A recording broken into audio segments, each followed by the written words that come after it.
Bonjour, thank you for watching Boss Survival. Today we're going to make a classic spring snare trap.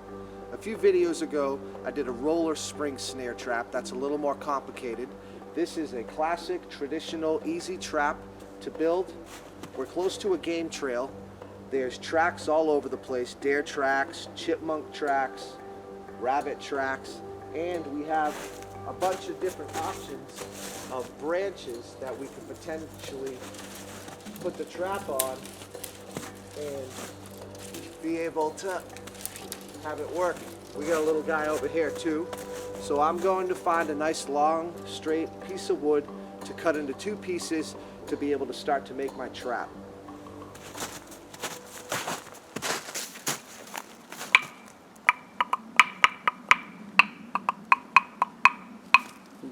That's got good echo. I have two pieces representing my upright and then my trigger stick.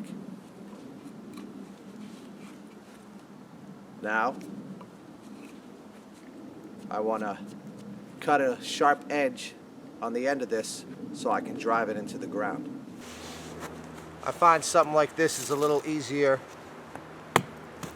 and quicker to carve with a machete.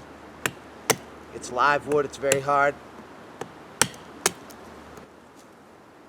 I got a sharp little stake to be able to drive in the ground. Now I need to cut a notch into here.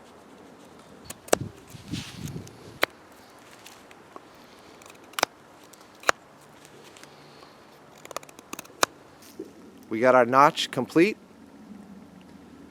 We got that right there with the sharp end, so the upright is complete.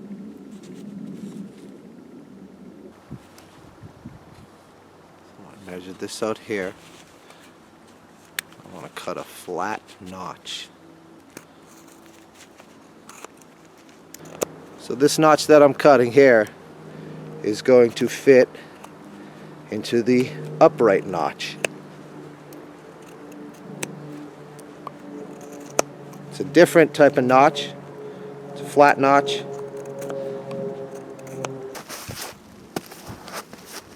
I'm pulling very hard and it is not slipping.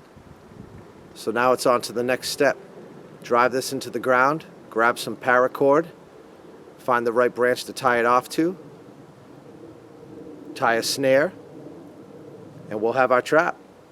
You also want to cut yourself a little area for the paracord that you're going to tie off to this, that way it won't slip off.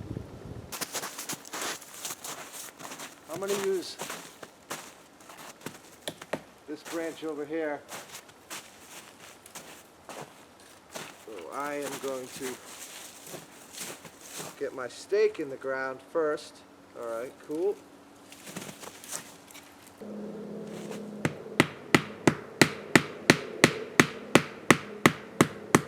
You want this to really be good in the ground, man.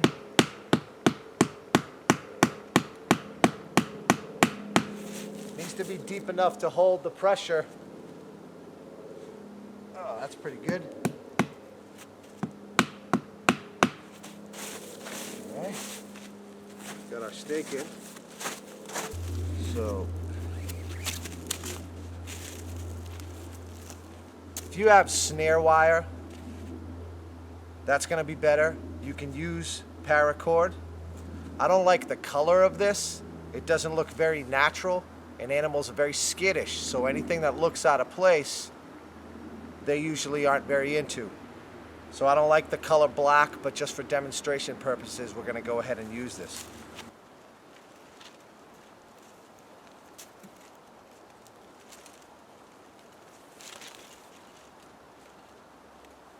So you want to tie the paracord to the branch.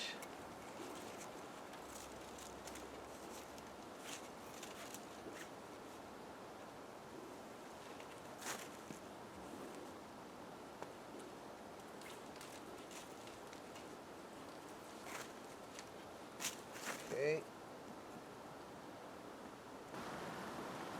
Tell you what, I can't wait till the springtime comes.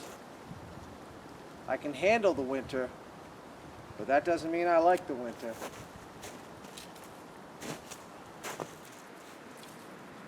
So check it out. I got it tied to the branch. I'm always watching my face and prepared for this thing to sling back when making traps. For me, I feel like that's the most important safety tip or thing to look out for is your face. Okay.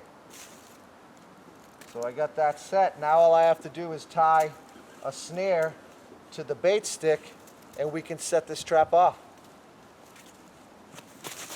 Had to take my gloves off to make the snare and my fingers are cold. So you see, I make the snare, tie it off to this.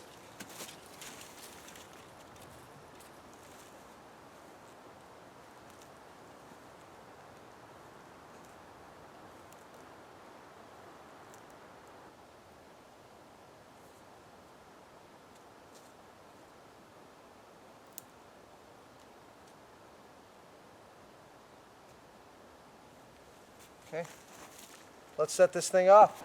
You're going to find yourself sometimes having to readjust where the snare is in comparison to the trigger. So I did a little bit of readjusting.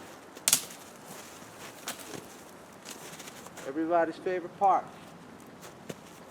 Animal comes through. How you doing? Damn.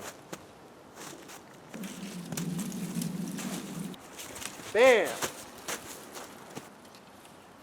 There you have a classic spring snare trap.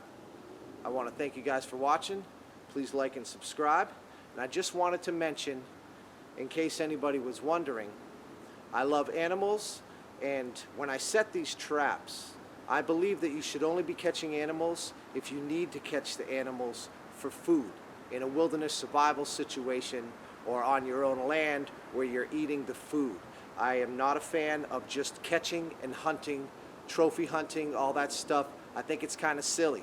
If you catch and kill an animal, you need to make sure you try to use most or all of that animal for a good purpose, so that way it doesn't die in vain.